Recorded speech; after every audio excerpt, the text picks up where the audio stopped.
gentlemen, you're more than welcome to this episode 75 of the Coffee at 11 show, brought to you by wigwam.ie SME peer support on this rainy Friday morning in July in lockdown heaven here. Delighted to have, in particular, as my guest on the show this morning, Catherine McGeachy, who's joining us.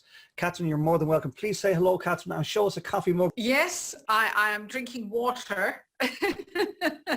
Hello to everybody. Lovely to be here with you. And welcome, Catherine. You're delighted to have you here. Thank you for being here. And water is as good as coffee any day of the week. You need a balance of both. It's all about balance.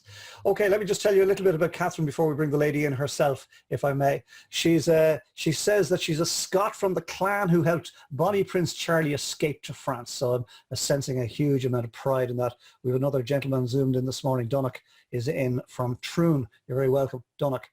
Catherine came to Limerick in 1979 to lecture in what is now the University of Limerick, and wrote a book entitled Spiritual Intelligence in the Workplace before being asked to write many articles for women's magazines, the most recent for Women's Way on the importance of forgiveness.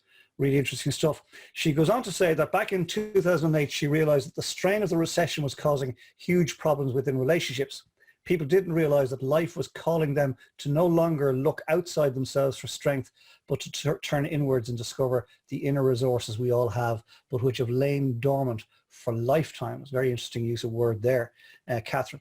And as a result, Catherine drifted from working with business and industry to working with the general public, and created courses covering reigniting and reinventing oneself, flow state living, flow state spirituality, relationship rescue, and soulmate GPS.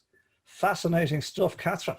Fascinating stuff. Delighted to have you here. Catherine, in your own time and in your own words, please, bring us all the way back to Scotland. Bring us up through those early years. What formed Catherine McGeachy into the lady she is today, please? I'd say, well, both my parents, really. My father was a real visionary, a very practical man. He loved the garden. I loved the garden. I have an award-winning garden. It has won 3 awards already. And my mum came from a whole line of women who prayed. We're talking about 8 hours a day, this kind of thing. And they had loads of miracles, loads of supernatural things happen. Now I'm talking about the old style people who had their prayer book and they prayed and they did all those, you know, their heart was right. Really decent people, really decent people. So I grew up with that strong sense of another dimension there. It was just how it was. And every day you went to Mass, every day you sang going to Mass, every day you sang on the way back from Mass, and Mass was packed every morning. And you didn't have breakfast until you came back from Mass. And then in the evening, you went to Benediction. And I loved the theatre of it. It was stunning. The robes were stunning. The altar was stunning. The candles were stunning. I still love things like opera and stage and theatre, beautiful theatre. I'm not really into, say, the minimalist black, white, chrome. You know, I think I like my senses to be really stimulated. So it was just non-stop, all of that. And you had this sense of there was a presence you had to respect, and everything you did, you were really doing it for that presence. So it didn't matter if you were cleaning. In fact, I used to say, you know, when maybe those days, I was the eldest girl, so I had 2 sisters, and my brother was a year older than I was, but he was sent off to the seminary to be a priest. He didn't become a priest. So really, I kind of lost a brother, and I became like the eldest in the family, if you like. But in that role, now I would have been 4, around about that. You know, you cleaned the house, you looked after everything, you thought about bills. I was trained like that. My job was to look after everything, be responsible. So I'm fascinated when I see children now who actually get a childhood. That didn't happen happened to me, so I was responsible. And so when we go visiting, I'd always say to my aunts, would you like anything cleaned? Like the bathrooms or the kitchen, because those are the tough rooms, but I didn't find them tough. So when people talk about doing tough jobs, I don't find those things tough. But then I've got so much, I'm a real researcher, so I've so much concept stuff to do, but I stitch it all in. There's a great book called Zen and the Art of Motorcycle Maintenance. We can all be very zen, but what happens when your bike breaks down? So it's about bringing that attitude into your livingness. And of course, all we've got every day are people, two things, people and circumstances. So it's about how do I interact with them and react to them. Can I do it in a way that says, I know these are not by chance, nothing by chance. So even today, you know, our power cut going, and then the internet normally is 4G. It wasn't even 3G, it was just 3. So, so it's to stay still, center your inner state. And this takes a lot of practice, calm and poise. But of course, our Indian friends say calm and poise is the greatest achievement of the small self, of, you know, of your natural human self.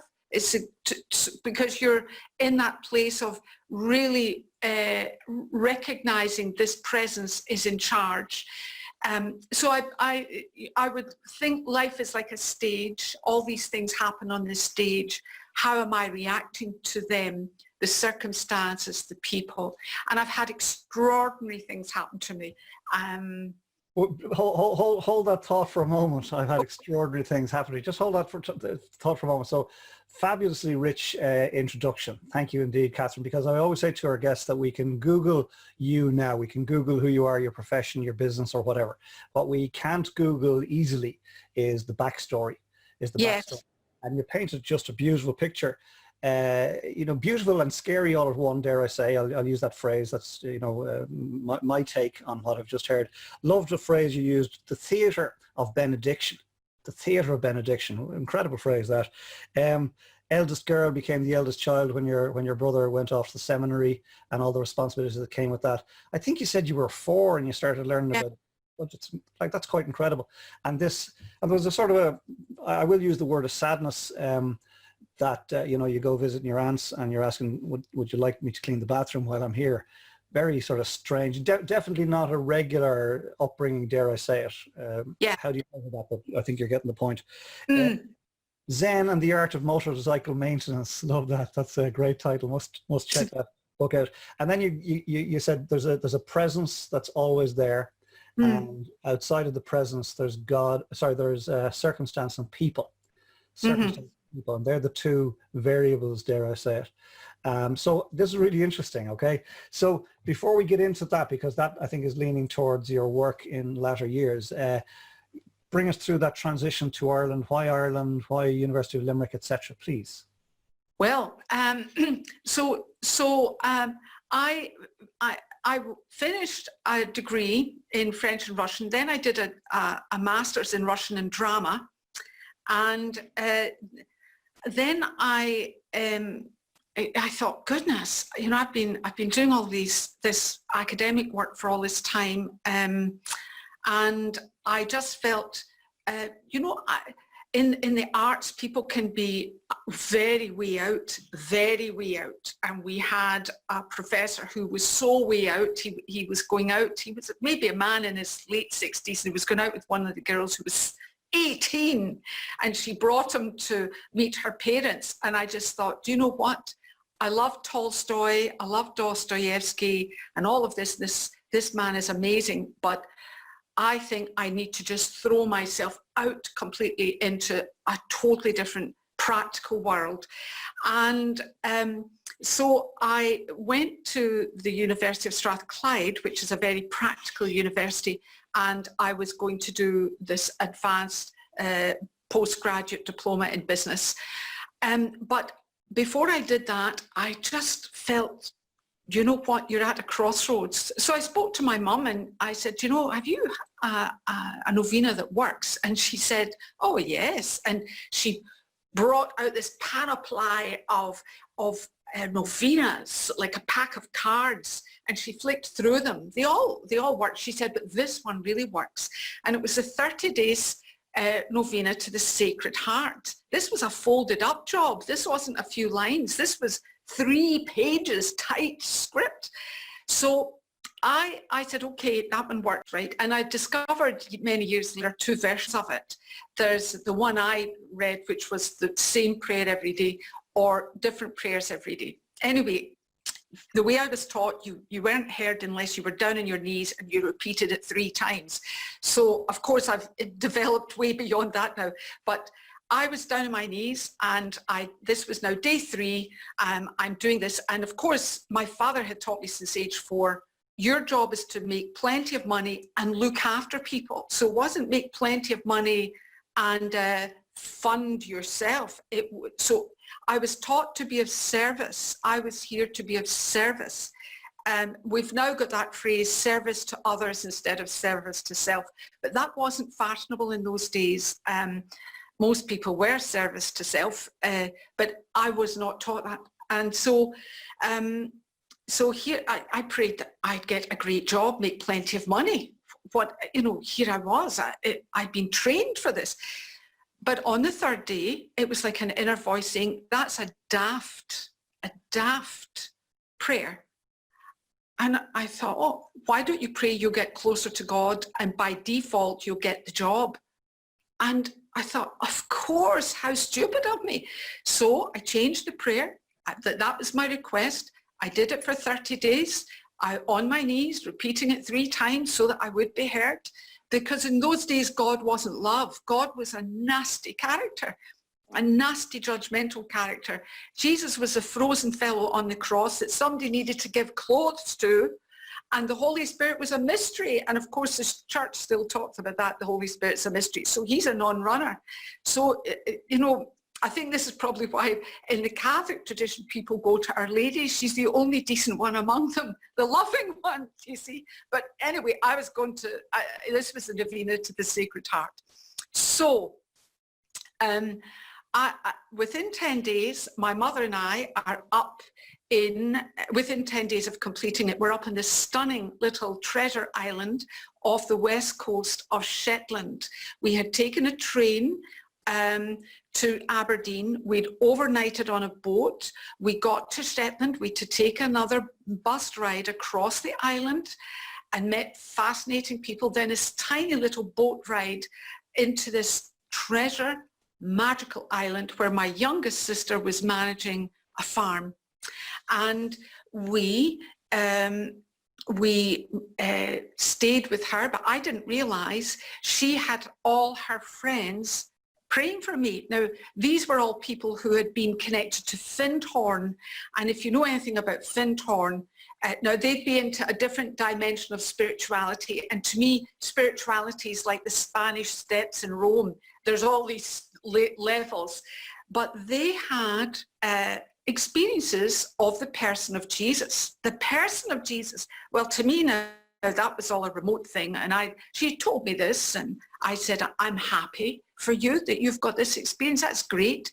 And you're singing to the cows, and the cows all have a name, and the farm is running great. Brilliant. So anyway, I went to enjoy her, and one of the days she said, go and see the seals. They're on the other side of the island. So over I went with the Wellingtons she gave me. And as I crossed a particular field, I was stopped in my tracks. And this presence, this massive presence surrounded me. And this male voice, a baritone voice, like surround sound, told me I had done my own thing all my life. I had treated God as a push-button God. And I was going to be up against spirits that were greater than the spirit that was in me. And the only authority spirit was the spirit of Jesus. All of this shocked me because the voice was right. I had done my own thing all my life. I had treated God as a push button God. I'd been mercenary. I never went back to thank God. I'd go to Mass, I'd make the request, thank you very much, move on. And I realized I had hurt. I could feel the hurt. I'd hurt this person, this presence. It wasn't just an intelligence, it was a presence. But this business of being up against spirits greater than the spirit that was in me, in my classical Catholic tradition, I was taught from very small years to avoid going down the way to hell. I had to go to Mass for the first 9 Fridays and Mass for the first 9 Saturdays. I did this every year. So I thought the elevator was going up when I would pass away, not going down. And suddenly I was getting this shock about Jesus. And in those days, Jesus just appeared at Christmas and Easter. He was off the calendar. It was the saints and Our Lady. They dominated. So Jesus was actually an unknown. And that might be hard to believe, but this is pure Catholic upbringing now. Catherine, may I just come in here? May I just come in here? And thank you. I said at the top of the show, we can Google you today, we can Google your profession, we can Google your business. We can never Google this type of stuff. So I want to, honor you for being open and honest with us. And I think it's fair to say, ladies and gentlemen, every one of us was on that trip with you and your mother through Shetland and across, and we can see you putting the wellies on and walking across to see the seals, and you're equipped that your sister and her friends were out there singing to the cows. They all had names, and there's a beautiful picture has been painted for us, and this speaks to what has formed the person that we're seeing in front of us today. So this is obviously a pivotal moment in your journey. Is that right? Yes.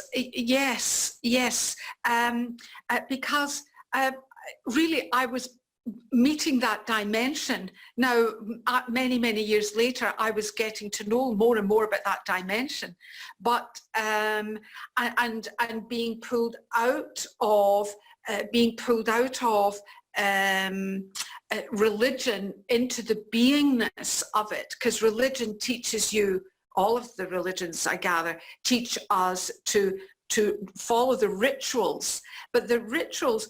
If you think of energy work with those 7 basic energy centers, so all religions are really, it's the tribal aspect, it's the 3rd energy center, but we have 4 more, and they should be educating us into the others.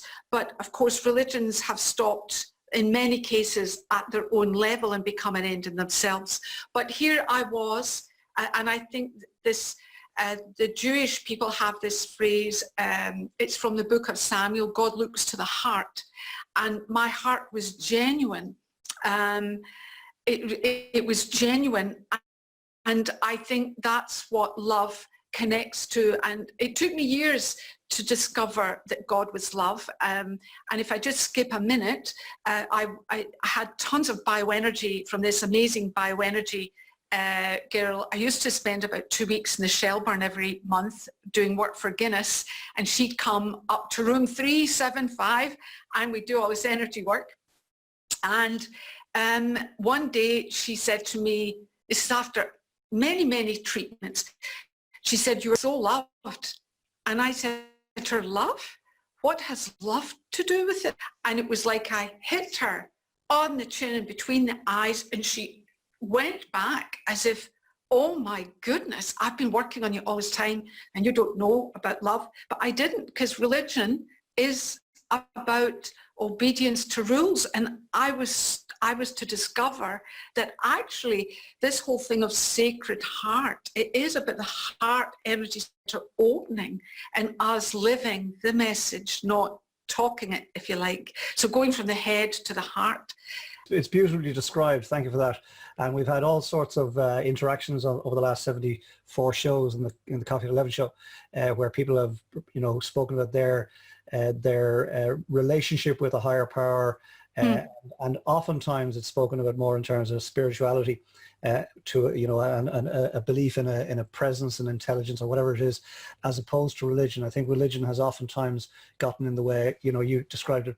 Religion sometimes exists to serve itself and itself only, and that's not good enough. So really interesting stuff. So yes. How did you get to Ireland, and why Ireland? Why University of Limerick? Yep. So, and this is why this story ties in, because my sister said, of course, needless to say, I gave my life to Jesus there and then. I said, I didn't want to be going down the elevator going down. So I, you know, in primary school in those days, you learned Latin and you learned the classics. So you learned about Ovid and Pliny and Plato and all these guys. So you'd really rich thinking. What was interesting was I remembered Achilles' mother, and she dips her son in the magic waters, but she's holding the heel instead of lifting the baby back up and dunking that heel in, so that now the little baby boy is totally insulated by the magic waters. She forgets to do that. The baddies watch that. They let him grow up, and then they get, this is my interpretation now, then they decide, we're fed up with this guy, shoot him with a poisoned arrow. So I, there and then, up in Papa's store, I said, God, I'm asking Jesus to come in to take charge of my mind, heart, body, spirit, circumstances and relationships, and to live his life in and through me, and don't let there be an Achilles heel, because I didn't want the baddies to get to me. You know, it was a simplistic approach, and I was very afraid of the occult and any of that. And of course, it was years later I did come across all of that. I did have to face all of that. And I discovered the power of this phenomenal presence in me. And I discovered that there are so many levels of spirituality. And when you're up against mega dodgy stuff, you need a power that's greater than that mega dodgy stuff. And not everybody has that experience. So when I meet someone who's not had that experience, I'm not going to argue with them about Jesus. They think Jesus is a very contentious name, and people think religion. For me, this was a person I ended up building a relationship with. I've been to prayer meetings where people talk about being saved and Jesus and all of this. You know, I had this experience, and it came as a result of doing a Catholic novena. It didn't come from all that shouting and clapping and all of that, and it's been a presence that's been like a rock. Now, what I did do is start reading the scriptures, but in Scotland, of course, in the Catholic tradition, you've got to read the scriptures, and in Catholic schools, in those days, you were trained in the New Testament by rote. So we had a teacher, Mr. McGowan, and he looked about 100, you know, and when you're 7 and 8, you think, oh, this old guy, why have they got this old guy? And he would do the religious class, and it was like the parable of the Pharisee and the publican, and he'd say, there once was a Pharisee and a publican, boom, and the Pharisee said, boom, and it was like that. And 50 of us in the class would be doing this.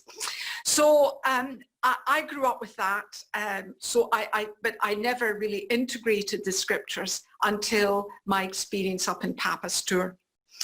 And it was then so my sister asked me to join this group. I said, oh no, I'm not joining any group. She said, you need to be strengthened. I said, no, I'm not doing it. But she said, well, all these people who were from Findhorn have come together. They've all had experiences like you.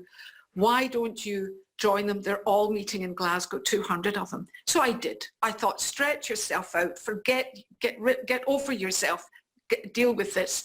I was an intellectual snob. I was a shocking intellectual snob, but I bent my knee and I did it. And it was amazing. They'd have all this music, amazing singing, but they were all from the heart because of what they'd experienced. And so they'd sing for about an hour or two. Then this man would come and give an amazing talk about the scriptures. I'd never heard anything like it. And then there would be more singing. Then they'd ask for prayer. Anyone want prayer? And the inner voice would say to me, go up. Well, it was so humiliating for me to go up in front of 200 people. Every week it would do this. And one day, I was now at Strathclyde University, and I was now finished this course a year later, and the I was asked if I'd like to take on this job at what's now the University of Limerick. And so I said yes, and I was the class representative for our group that year, and the professor had come up to me and said, would you like to do this? So I went over to Ireland, and then afterwards, actually when I came down those stairs in Shannon from that Aer Lingus flight, I could feel this presence. It was so tangible, this God presence, and I thought, oh my goodness, what's in this country? Because all the news was about bombs and shootings, but that's not what it was. Just I could feel it, like, you know, like heat when you go through the doors of a lovely store in the winter and they've got the heat coming down. It was like this. Anyway, I was offered the job, but I wanted to go to Edinburgh and work with the BBC, putting on Russian plays. My mother thought differently. She was praying, didn't say anything to me, but praying. And the college kept ringing her, will she take this job? And I was bent on Edinburgh. But then I thought, you know, ask these people in this big meeting to pray. So I did. And the people who were running it said, we'll do a special prayer for you and come back next week. So I did come back the next week. And they said to me, you have to go to Ireland. We saw you as an oak tree, and the branches were expansive, and all these little animals and birds were all taking refuge in you, the oak tree, and people. And we saw a dandelion that had gone to seed, and it went all over Ireland. You're going to travel all over Ireland. God wants you there. And I said, oh my goodness. Well, of course, all of that happened. I've traveled all over Ireland. I've seen the most gorgeous places. I've had the pleasure of living in so many beautiful places, all those blue book hotels, the boutique hotels. Oh, I've just seen lovely Ireland, and I felt this amazing presence. Now, there's an amazing man down in Ballyduff, just outside of Ballybunion, Sean Quinlan, who has written the 5 books, great books of Kerry. He's an extraordinary historian and videographer. He's extraordinary as a storyteller, and he knows all about Atlantis and this island of Atlantis that appears off the coast of Ballybunion, and people are not on drugs or wacky backy, and this appears, and old folk would tell the stories of this. So I've since discovered that there's a massive heritage in the land here, a massive heritage, and that's all part of beautiful Ireland. And I had the privilege of meeting, just to finish that aspect, part of the royal family of Saudi, who wanted a book. They had a friend who'd written this manuscript, and they all believe that Ireland is going to do what it did again. It's going to do again what it did before. You might remember that book, the Irish Who Saved Civilization, and they believe Ireland's going to do the same again. And look at what's going on in society just now and in the world. So I think we have treasures, but our treasures are not the bombastic, loud, look at me, keep marketing me. They're not that. These are the people who have deep, deep roots going in to that land, and they're humble, but they've got that wealth and that richness. Beautiful, beautiful. Boulabus. You've painted a lovely picture for all of us, I think, of your journey and your connection with our land here, and it's lovely to have you here. And I have to say, as an Irishman, it's lovely to hear your take on it. And to my shame, perhaps, had never considered it in those terms. I've never considered the rooting that's required here. And interestingly, you know, Kathy's joined us from the States. You're very welcome, Kathy. What Catherine was talking about, when, you know, prior to her coming to Ireland in the 70s, the international media was all bombs and guns. I remember being in Norway in 1979 and got in a taxi, and the guy says, "Where are you from?" And we said, "Ireland." And he said, "Oh," of course that wasn't Ireland at all, but that's what the outside world was treated to. So Catherine, lovely journey, and, you know, you're very open and honest about it. And this idea of the oak tree and you spreading out and the dandelion and, you know, the seed spreading, I think that clearly has been happening through you since 79. And here we are in 2020 and it's still happening. So gorgeous stuff. Thank you for that. So tell us about the work you're doing now. You know, you spoke about it not being bombastic, etc. You know, you were in the corporate world for many years and then you stepped away from that because you feel the need is at a more human level in the general public. So that's the work you do today, is that right? Yes, yes, and you see, one of the things I realized after the 2008 crash, which I was buying the reports, so I knew that crash was coming, and it just shocked me that so many of our business community didn't know that was coming. Many people got caught, and they didn't have the inner resources to deal with things like this. And I thought, you know, if that were me, I'd shoot somebody if they came talking to me about positive thinking, or if they came to me about leadership or management. It was like everything had collapsed down to that first energy center, survival. How do I survive?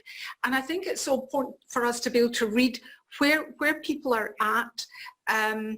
And of course, if you look currently at all the survival sites, they're all sold out. They're sold out of everything. Tents, equipment, everything's sold out. 75% of the populace is very affected by the sensory realm. And in physics, they say the sensory realm is only 3% of reality. So if you imagine that on your left-hand side, let's say, and this was a little image given to me in a time of meditation.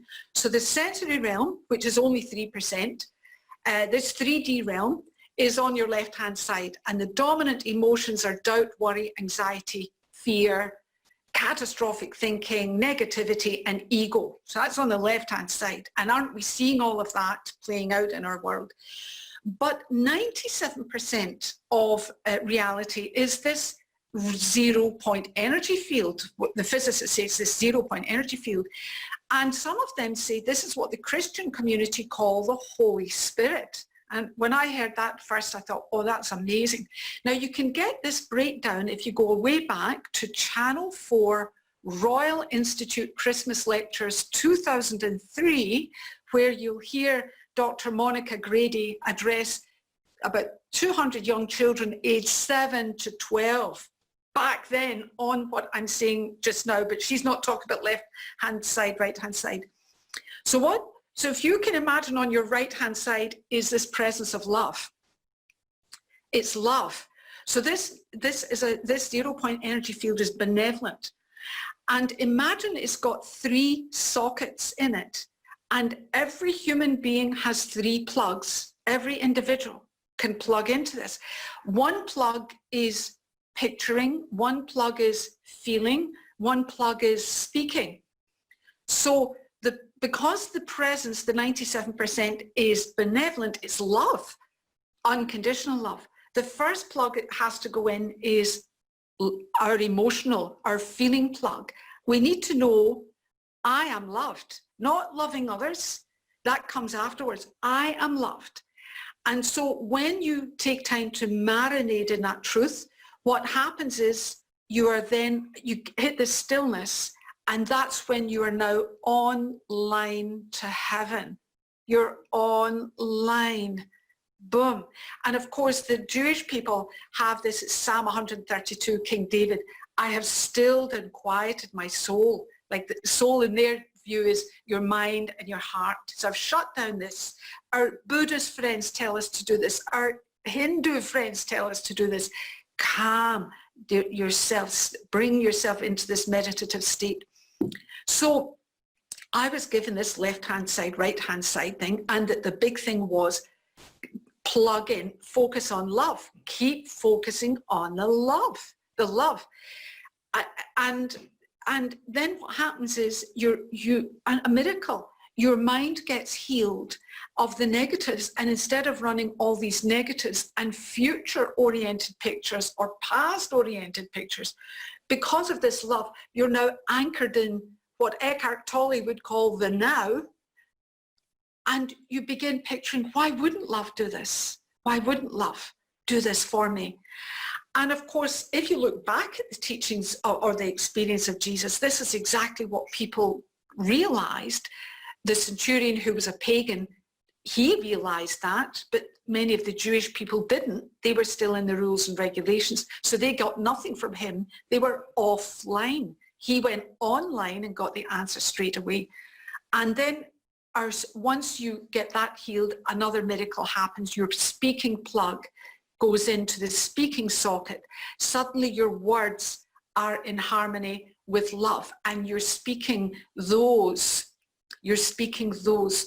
Instead of speaking in harmony with the left-hand side, oh, this is going to happen, that's going to happen, all the negative things and the future-oriented things. That's us not using our equipment correctly. So what I saw in 2008 was people needed this. And the first thing was they needed to know they were loved. And sometimes that meant you needed to be there for them, listening. You needed to give them solutions. In counselling, you don't give solutions. They say it all is happening, is in the person. But I was shown this amazing image of the princess and the pea and all those 30 mattresses, as it were, and she felt the pea. Well, it's a very evolved person that's going to feel the pea. So yes, the answer's in you, but you have all these layers to clear, all these layers. So there were times I felt I need to prop up this person. So I ended up doing a lot of one-to-one, and it was all very traumatic because the people were, it was like being in a war zone. And it was surreal because people in other countries would say, oh, I'm decorating my home, or I'm buying a new sofa, or what do you think of this new outfit from wherever, Dior, or I've got this bag, or I'm buying a new house. And I'd be in the trenches for the last 10 years, actually. I remember chairing a faculty meeting for a Faculty of Humanities in DCU, and I didn't realise I'd meet Brian Trench, the man who created the first degree in journalism in Ireland.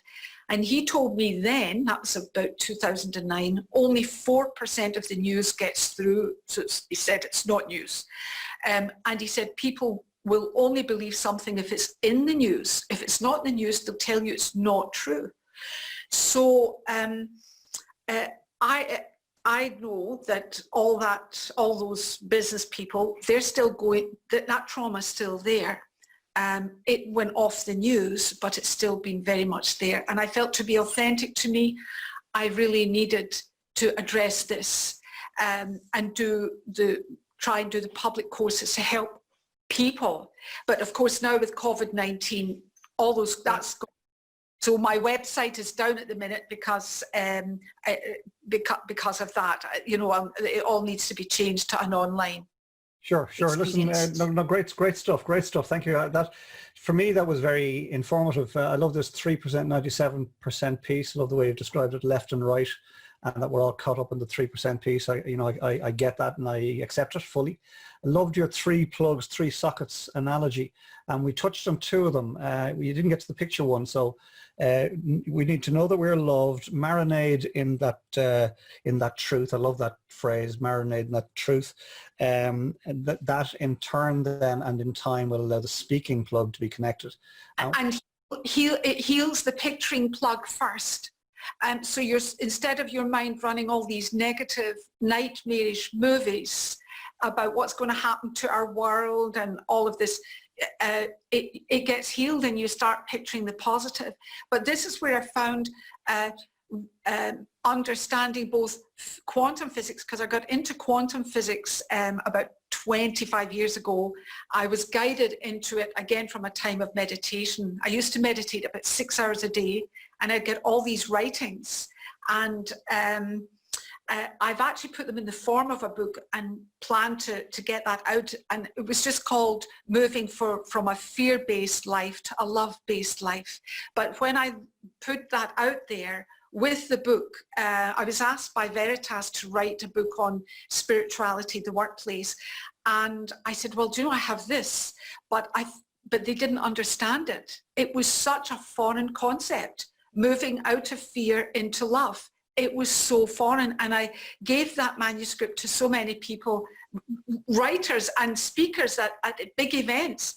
They couldn't understand it. Of course, now it's common currency, but that tells you that, you know, I see consciousness like clouds, and it's like religion was so much of a heavy cloud over people. Their concept of spirituality was a religious one.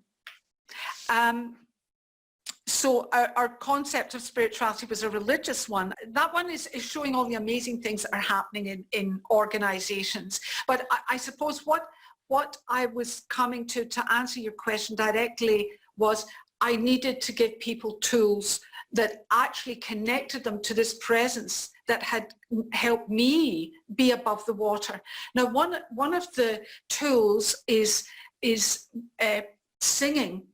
And in Psalm 8, the Jewish people have a big handle on this. They say, praise still, Psalm 8, God said to them, praise stills the enemy. And you think, you know, why is that? And Psalm 22, I inhabit the praises of my people. And you think, what's going on there? And Psalm 16, in my presence is fullness of joy. Well, look at all the depression and anxiety that's going on. And so what we need is to get into the presence of the divine. How do we do that? We do it with praise. But when you understand the human from a physics point of view, a quantum physics, we are vibration. And our thoughts are emitting a frequency. So you look at the work of Dr. David Hawkins, who wrote Power versus Force and Truth versus Reality. And he created a scale. Now, physicists have done the same thing. So in a scale of 1,000, you have to be at 500 or above to be happy and successful. And what they found was, himself and physicists, is that our thoughts, we're broadcasting the frequency of the thought. So shame is only 20. Now think of what religion does in terms of shame, how it builds that. Guilt is 30. Think of the guilt. I don't know many couples I've worked with who are guilty having sex. Married couples, that's all wrong. Hate is 50. And all the unforgiveness, bitterness, resentment, all beneath that. And grief is 75. Think of all the funerals we go to. Fear is 100. Pride is 150. But we've to be at 500 in order to be happy. And what they found was that most people are struggling at 207. In utter unfulfillment. So how do you get to 500? Love. It's love, it's kindness, it's compassion, and it's I am loved. And it's self-compassion, and it's the self-kindness. You know, you could be brushing your teeth roughly, or having a rough shower, or, you know, roughly doing your hair. Or do it with grace. Do it with grace. You could be having a discussion with someone and they've got a totally different view to yours. It doesn't matter. Only 8% of what we communicate is our words, roughly 7 to 8%. The main amount is our presence. So we should be doing it with grace, with kindness. So we need to think of that. And so I started focusing on how to bring people to 500 or above. Catherine, fabulous, fabulous.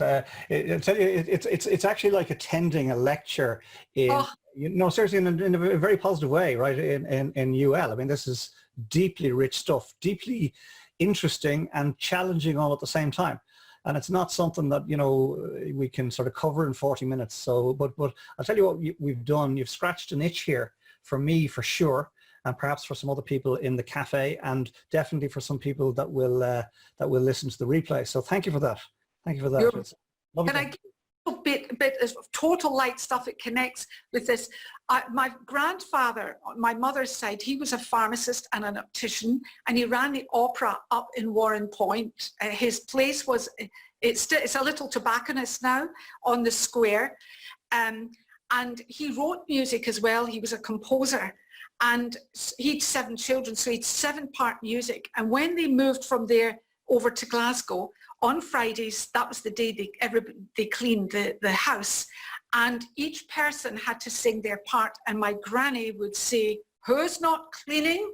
If somebody wasn't singing.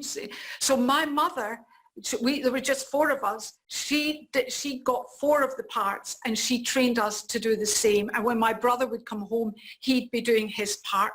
So I was brought up with all this wonderful choral work and opera.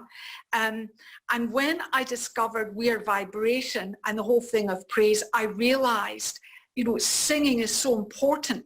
And I came across NASA's work that singing raises your frequency. Dr. Valerie Hunt raises your frequency. So we need to be doing a lot of that, I think. Love it, love it, love it, love it, love it. I'm not going to start singing right now, but I'll be humming for the rest of the day. That's just fabulous, fabulous. Listen, folks, I'm conscious of time. It's lovely to have you all here, and thank you for all being here. Catherine, we're going to go to Q&A and comment from the floor in just a moment, if that's okay. Before we do, because it seems to me like there's a parallel between that recession in 2008 and what we're going through in COVID now, perhaps even at a more deep level now. What are you, Catherine McGeachy, taking from COVID? What are you not going to let go of now that you've refound it? So when you live on that right-hand side, what's going on in the left-hand side has less and less and less power over you, no matter how dramatic it is. Initially, it's really challenging, but then you get to this place. But what I noticed was the importance of connection and community.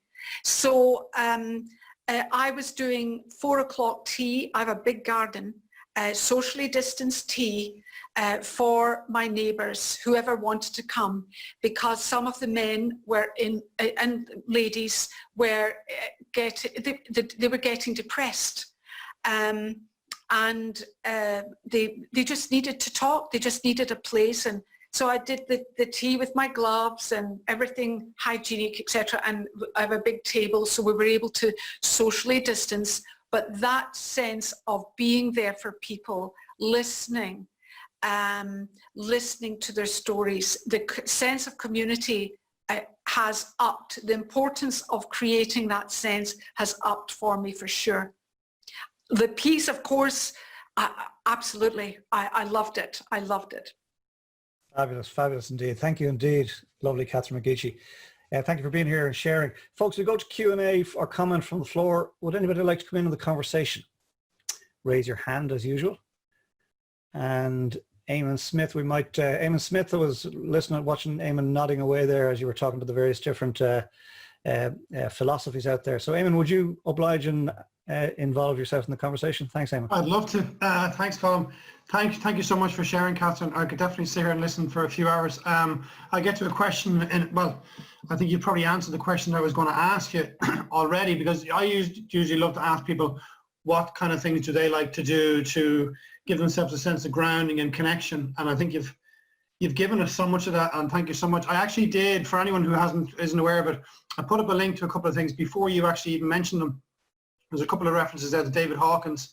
It's actually something that Catherine introduced me to in a conversation a few years ago when I was a wannabe coach and met Catherine. She gave me so much of her time, a couple of hours, and I was listening and learning and taking lots of notes. And anything by David Hawkins, there's actually a book there, The Map of Human Consciousness, or Power versus Force, where he goes into the scale that Catherine's talking about. And I'd put it there. I'll read one that I'd written down myself. Our ability to impact on others grows exponentially as we move further up the scale that Catherine mentioned. For example, Einstein was at 540 on the scale, which is joy. Mother Teresa was at 600, which is peace. And each of them continues, one person continuing to impact on the lives of millions worldwide. That's a little touch on a scale.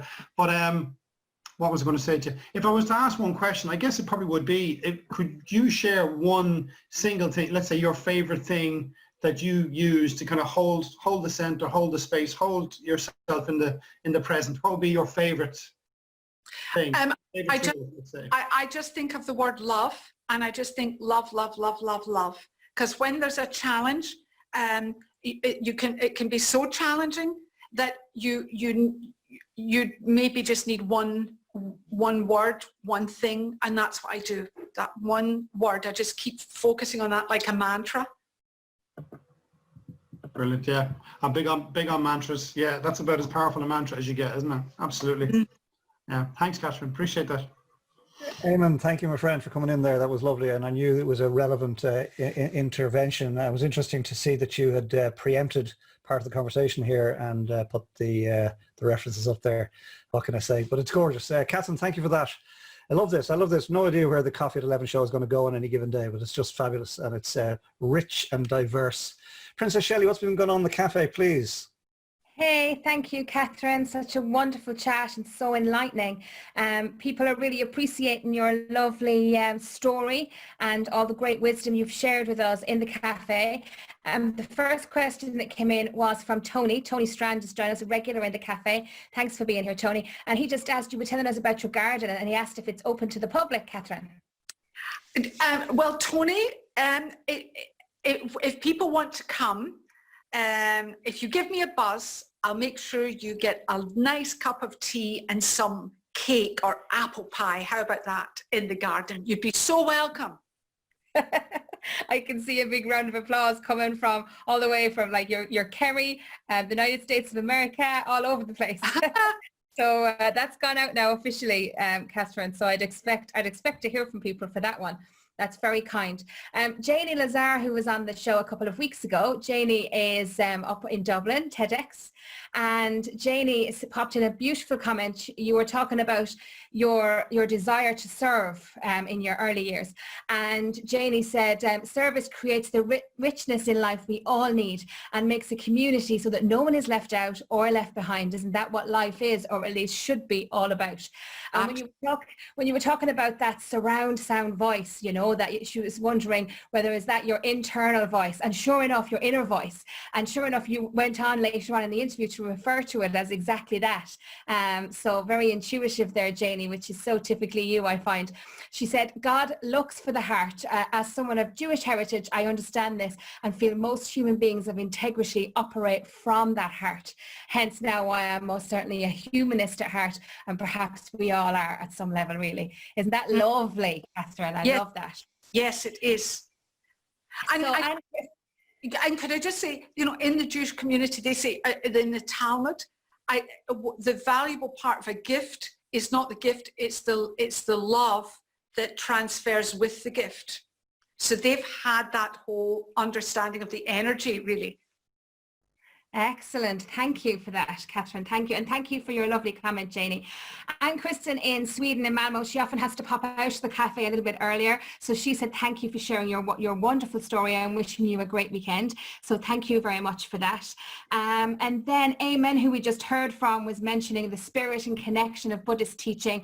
And it goes way back before the grip of dogmatic teachings. And he said, is the opinion Ireland is on the way back to this way of living and serving, which is a lovely perspective. Thank you for that, Eamon. And Lucy Cunningham, who is joining us in the cafe, she's our guest on Monday. Looking forward to that, Lucy. She said, Ireland, the land of saints and scholars. So yes. Thank you very much for that, Lucy. Isn't that lovely? So Helen said, you're amazing. Helen Donovan is here. Thank you for your lovely comment, Helen. Helen said, you're amazing. Only the tip of the iceberg for me. I really want to go deeper in this. Thank you, Colm, and your team so much. And Helen, we're more than delighted, more than delighted. And Donach says, this could be the Ireland's Houdini for people needing to escape their own mind, get into that 3%. So thank you, Donach. Thank you very much. I like the segue there from our great guest on yesterday's show. And James in Kerry said to us, my 50 years of choral singing is beginning to make a bit more sense. I've enjoyed it, even if the audience didn't. So thank you for that, James. And Sarah also said something there earlier on about she's not sure about raising her frequency. It can be a little bit ear piercing, and I'm sure it's not, Sarah. I'm sure that's not the case at all. So everybody, thank you so much. I'm sorry if I missed some of your comments. It's a very busy cafe. Eamon has popped in Janie's social media links there, everybody. So if you'd like to highlight and copy that link there, you'll be able to follow it after today's show, and that'll bring you to the platforms that you can find Catherine on. And Catherine, if I could just say thank you so much for your your lovely speaking, and you've certainly given me a few things to look up later on after today's show over the weekend. So thank you very much.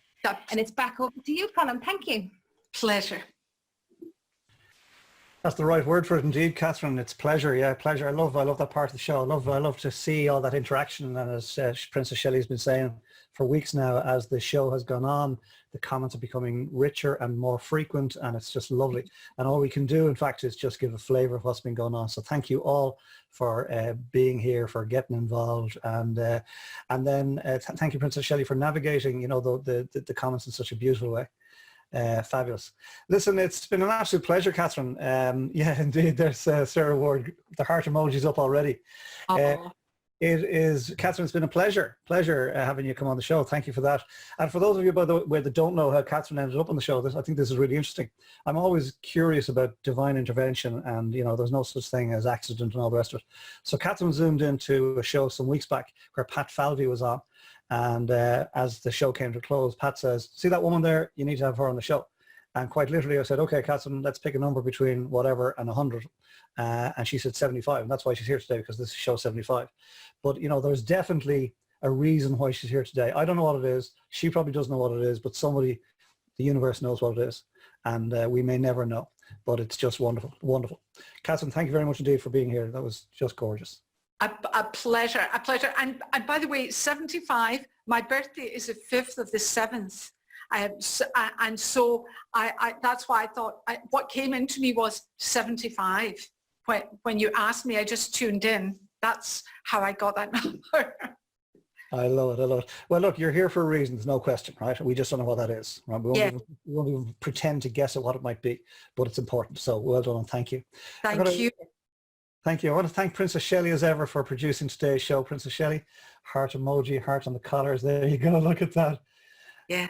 We have a shot of that from earlier. That's lovely. I want to thank Eamon Smith, aka the Monk, for keeping us safe and secure and very perceptive in his comments as ever and his interaction. The lovely Katrina O'Brien, who's taken a day off today down in Cork, and she's going to make this all beautiful, and we get it out over the weekend. This episode won't go out until Sunday evening, folks, if that's okay, but it'll be fantastic once it does.